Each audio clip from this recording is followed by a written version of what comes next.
guys, so we are back to our carrier furnace where I was out here a couple of videos ago. X13 OEM motor came out here with that, and that motor specifically goes in here because the ears are the way that housing is designed in there. The ears are mounted to the actual side of the motor. It's not like a flex band or a belly band, whatever you want to call it.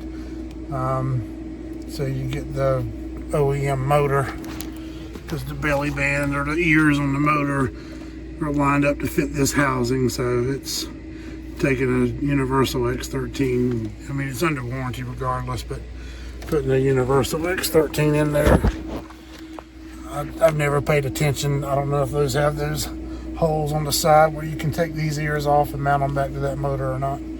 I don't know. I'll cross that bridge when I come to it. But anyway, let's get our thermostat wires disconnected and get this board in, and then find out if it actually will work. I always like coming back to those things so I can see the final result rather than somebody else coming back and doing the repair. There's a W, and that's going to be, those are our commons right there. I'm going to keep those twisted together so I don't mix that up. Then we've got our Y's right there. And our G. Get that one out. And then W1 and R are connected over here on a separate strip.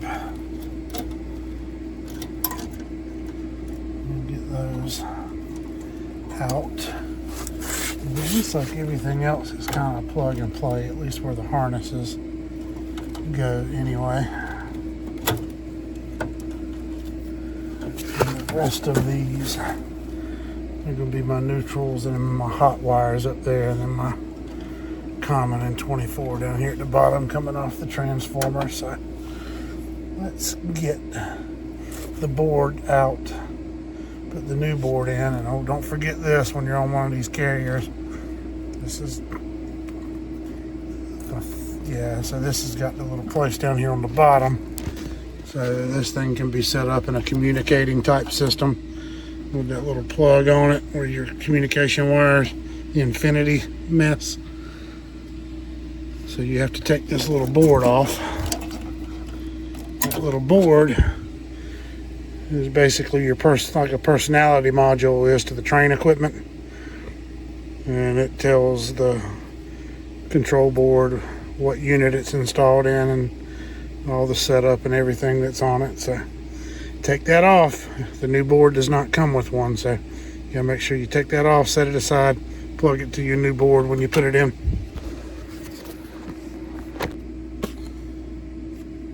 Well guys, we're gonna skip ahead about 15 minutes. I thought I was recording, and anyway, I have the new board in. I thought I was recording doing the plug and play, but basically took that one out and popped that one in, and there's your line voltage wires there. Here's all your neutral wires there, line voltage wires there. Got to put these thermostat wires back. Obviously, your little module goes back on there, right there. And put the harnesses back on. It goes there. And this one goes up here on the top. And we'll get our thermostat wires connected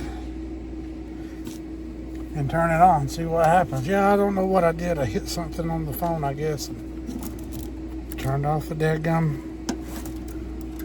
camera. So I'm sure everybody, I'm pretty sure has done that at some point before, but turn around and look at it, and you go through all that explanation of what you're doing, and then you find out, oh, the damn thing's not recording. And I wasn't about to pull this board back out, put the old one back in, and go through that whole process. There's 2 screws that hold it in, one in the top on each side. And you've got these little feet on the bottom. The plate that's mounted to, once you take those 2 screws out, that board just slides up out of these little grooves that it sits in and comes right off. I'm sure you guys have seen that before. Some of you. Anyway. If you worked on a carrier, you've seen it. But maybe a temp star too, I don't know. I just go with the flow, man. Whatever I'm working on, I figure it out when I'm there. I'm not the one that's I'm not trying to be the brainiac, know everything about everything. I usually am pretty good about retaining information when I run into something. When I see it again, seeing it more than once helps, but I'm not all about being on the edge of knowledge on every single thing out there, because I just don't see it all. There's a lot of things that you just don't see around this area, and I'm not going to waste a whole lot of my time studying up on it. When I run into it, I'll deal with it. A little easier to get information these days than it was when I first started. We had Motorola flip phones and pagers if you were on call, and the Rand McNally map book. Well, new GPSs, they came along. But yeah, you used your map book and found out how to get to what street you were looking for, and then when you got to that street, you figured out what your house number was. Are my evens on the left and my odds on the right, and are the numbers going up or down? And then you headed down the street till you found your mailbox, and you hoped your mailbox was lettered or the house had the number on it where you could see it and it wasn't behind a damn bush. So anyway, guys, that's kind of my take on things. It's so good being Generation X. You kind of know how to figure shit out. So anyway, got this thing wired back up. Let me turn the power back on real quick. I'm pretty sure everything is correct. And we will get everything turned back on. Alright, there's the power. Let me grab some jumpers real quick. I don't know. I'm still used to where I'm keeping my mess in this bag.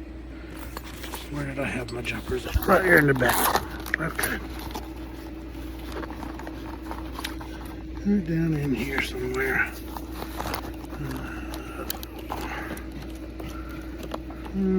There they are. Alright guys, so I've got this thing turned back on. I've got my G. It came off. And my Y connected over here if I get the G back on. Anyway, so now we'll connect our 24 volts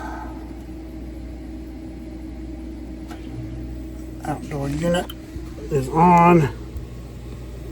Here it's running, and our blower is on, and we have cooling. So there you go, guys. It is what it is. Sometimes it's the motor, sometimes it's that. And yes, I'm checking pressures right now after getting that in there. Glad I hooked up to that. Lesson learned, always check your pressures. What I had wasn't right. It let me know that the airflow setting that I put on the dip switches on that board was not correct. I didn't have enough airflow. I was running about a 1 degree superheat on this thing, and now I'm running upwards of 10, so we are good to go. Always check your charge. It might point you back to where you just came from, and you might need to make a correction. All the dip switches on that board. I'm so used to trains, you just go in and tell it what size unit you got outside, what airflow you need and all that. That thing, you got to do dip switches. Anyway, appreciate you watching. Like, subscribe, and we'll see you on the next one.